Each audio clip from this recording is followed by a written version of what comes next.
The sixth action that can be taken is that Muslims should take out a protest, a peaceful protest against the blasphemy or against the act that has been done.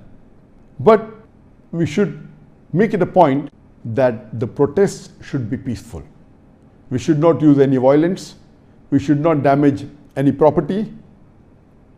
We should not do vandalization.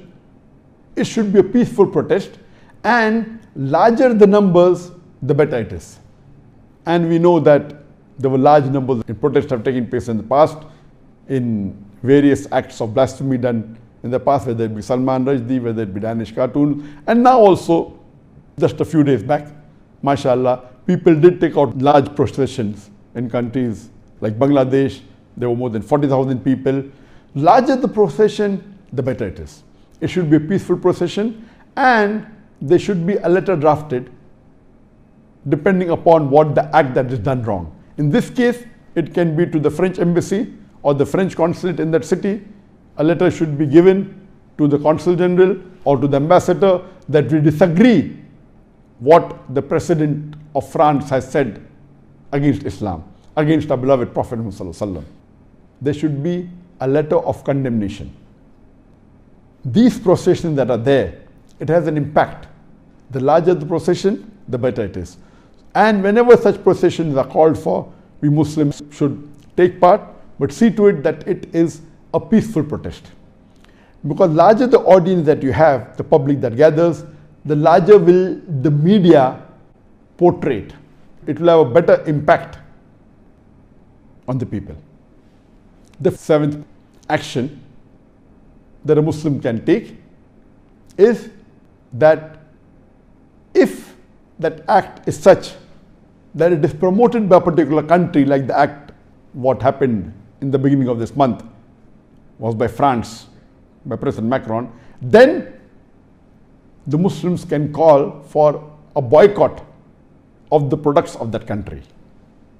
And in this case, we could see, mashallah, that many Muslim countries, mashallah, they called for the boycott of the French products, of French goods and services. And alhamdulillah, inshallah, it will have a great impact on France. And in this campaign that I did on my Facebook, I made 5 posts last Wednesday, about 3 days ago, mentioning that we should boycott the products of France and the services. And since I could see that most of the posters that spoke about boycotting the goods, the products weren't mentioned in detail and the brands weren't seen clearly. So I decided to select the 100 most famous brands of France, starting from Louis Vuitton, Chanel, Hermes, and so on and so forth, total. And the first post, I gave the top 10 brands of France.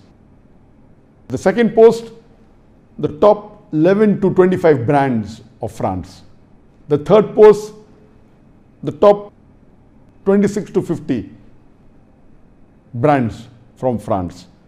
And the fourth post, the top 51 to 75 brands of France.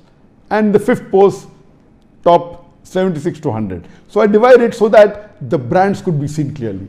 And alhamdulillah, the response was phenomenal. In the first 4 posts that I gave on the same day, the least it reached in a span of 3 days was 4.5 million people, mashallah. And the highest post was, mashallah, more than 7 million.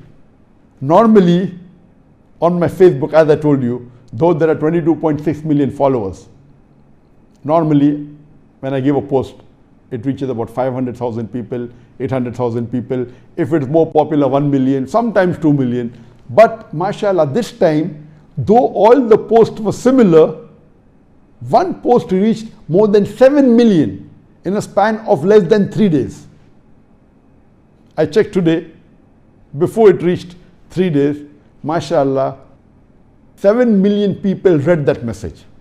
And the lowest among the 4 posts was 4.5 million people. So all these 4 posts put together, 22 million people, mashallah, read these posts. Imagine 22 million people, that means average, each post was viewed by 5.5 million people.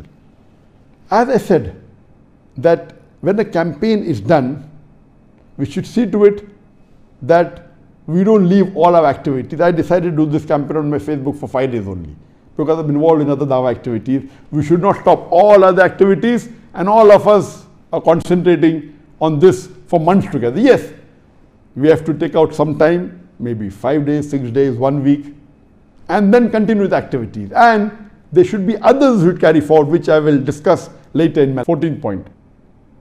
So banning the products has a great impact.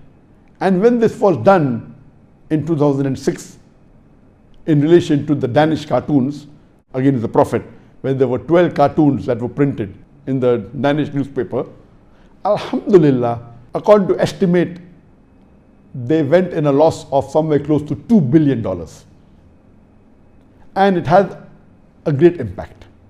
This is the 7th point. The 8th point is that every Muslim should contribute for this cause, whatever he can. If he is a rich man, he can give a big amount. Even if he is poor, he should not say that what will my few dollars do? Because if Allah has given someone a capacity to donate $10 million and he donates only $1 million, and Allah has given someone a capacity to donate $10 and he donates $20, this poor man who donates $20 will get multiple times more sawab than the rich man who has donated $1 million. So Allah will see on what capacity he has given you, based on that. So percentage is more important than the amount. If Allah has given you a capacity to spread the message to 1 million people, and you spread it only to 500,000 people. Allah has given you a capacity to spread to 100 people, and you spread to 200 people, your sawab will be much more than the other person.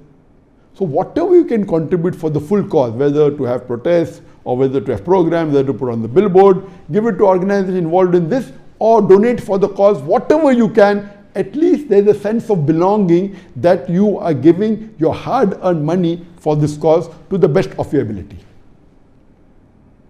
I am putting the points in the order that a common man can do, and then going to those points which is difficult for everyone to do. So as far as the first 8 points are concerned, almost all the Muslims can get involved. Number 1, condemning and agree the act is wrong. Number 2, using the social media to spread it as much as they can. Number 3, you can distribute booklets or pamphlets on the life of Prophet Muhammad. Number 4, pointing out this issue to the important people who they think are public opinion makers. Number 5, you can put billboards, hire big billboards in important cities and put statements of a beloved Prophet, the hadith of the Prophet, what non-Muslims said about the Prophet, statements of important non-Muslim personalities, how they praise the Prophet. Number 6 is taking out a peaceful protest procession.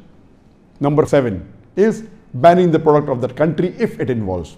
The 8th point is that every Muslim should contribute for this cause, whatever he can. Depending upon the blasphemy and who has done it, these 15 points will keep on differing.